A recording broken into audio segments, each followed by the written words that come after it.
Halo guys, assalamualaikum warahmatullahi wabarakatuh. Ini di minggu pagi menjelang siang yang sangat cerah ya. Tahu nggak teman-teman, pernah nggak sih berpikir atau memikirkan sebuah kapal? Nah, kapal itu kan terbuat dari baja ya. Ya mungkin ada kalau sampan dari kayu, tapi kalau kapal itu kan dari baja yang beratnya sampai tontonan gitu loh, terutama kapal besar teman-teman, baik itu kapal menumpang ataupun kapal kargo. Nah itu terbuat dari besi, lempengan besi baja yang beratnya tuh kisaran 5 ton lah kurang lebih. Tapi teman-teman, dengan bahan baja dan berat yang begitu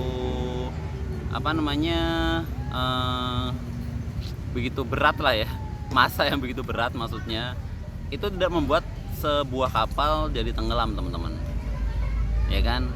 Why? Kenapa? Padahal dia berada di lautan, berada di atas air. Nah ini analoginya seperti kita sebenarnya. Kita mau berada di sekitar orang seperti apa, itu bisa membuat kita jadi tenggelam atau tetap bisa stand out gitu, atau bisa tetap tegar, tidak terpengaruh oleh lingkungan yang ada di sekitarnya. Ya ibarat kapal tadi, dia bisa tidak tenggelam itu kenapa gitu, padahal di sekelilingnya air. Nah kapal itu tidak tenggelam karena meskipun di sekelilingi air, karena air itu berada di luar kapal. Beda ketika air itu masuk ke dalam diri kapal tadi, pasti kapal akan tenggelam. Begitu juga dengan kita sebenarnya teman-teman. Apa yang membuat kita itu hancur misalnya, atau apa yang membuat kita jadi berantakan, gak produktif dan lain sebagainya, itu bukan faktor luar ya. Meskipun ada andil dari faktor luar, tapi yang menentukan apakah kita tetap bisa terapung seperti kapal menjadi diri kita sendiri, menjadi apa yang kita inginkan, itu tergantung daripada diri kita. Apakah kita akan menjadikan yang di luar sana tadi masuk ke dalam diri kita atau tidak.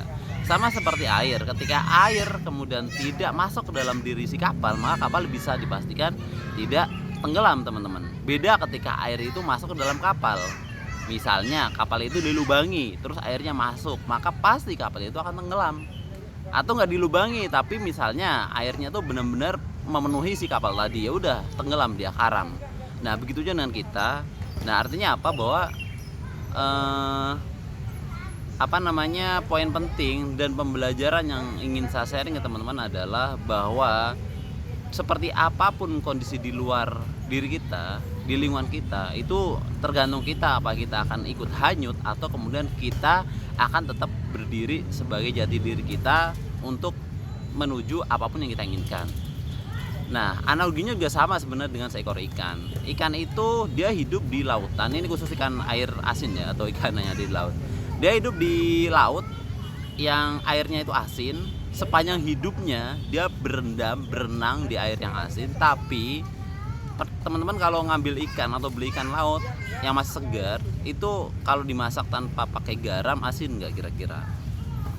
Pasti nggak asin kecuali digaremin, ya kan? Artinya apa? Kenapa dia yang hidupnya di air asin tapi kemudian tidak ikut asin? Itu karena satu teman-teman, karena ikan itu hidup, ya kan? Meskipun lingkungannya asin, dia nggak akan terpengaruh oleh asinnya air yang kemudian dijadikan dia untuk hidup. Sama dengan diri kita teman-teman. Kalau kemudian kita hidup di lingkungan yang menurut kita nggak baik, ya tergantung diri kita. Kita bisa ngikut seperti dia atau kita mengubah mereka supaya ikut seperti kita, memberikan sesuatu yang mungkin bermanfaat buat orang lain, bisa mengajak orang lain dalam kebaikan, makin produktif, makin bagus lagi setiap hari dan sebagainya.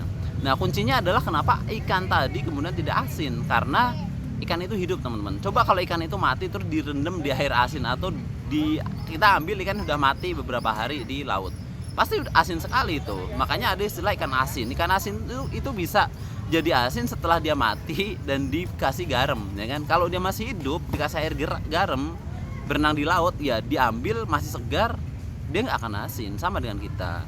Jadi coba kita fokus pada hal-hal yang kemudian membuat kita tuh bertumbuh teman-teman. Ketika ada sekeliling kita yang mendistraksi kita, mengajak kita nggak bagus, pastikan kita tetap hidup seperti ikan, sehingga kita bisa berenang leluasa untuk menyelami samudera kehidupan ini. Bahwa kita punya tujuan, teman-teman. Kita punya sesuatu yang ingin kita capai, kita punya sesuatu yang ingin kita tuju. Sehingga meskipun lingkungan di sekitar kita mencoba untuk mewarnai kita, itu tidak akan mempengaruhi diri kita. Malah sebaliknya, kita yang berusaha senantiasa mempengaruhi mereka supaya menjadi manusia-manusia yang luar biasa, produktif, menjadi lebih baik lagi, sehingga apa yang kemudian kita inginkan, kita cita-citakan, kita impikan, itu benar-benar bisa mewujud dari kenyataan. Oke, sekian dulu ya. Terima kasih, sampai ketemu di video singkat selanjutnya. Bye bye.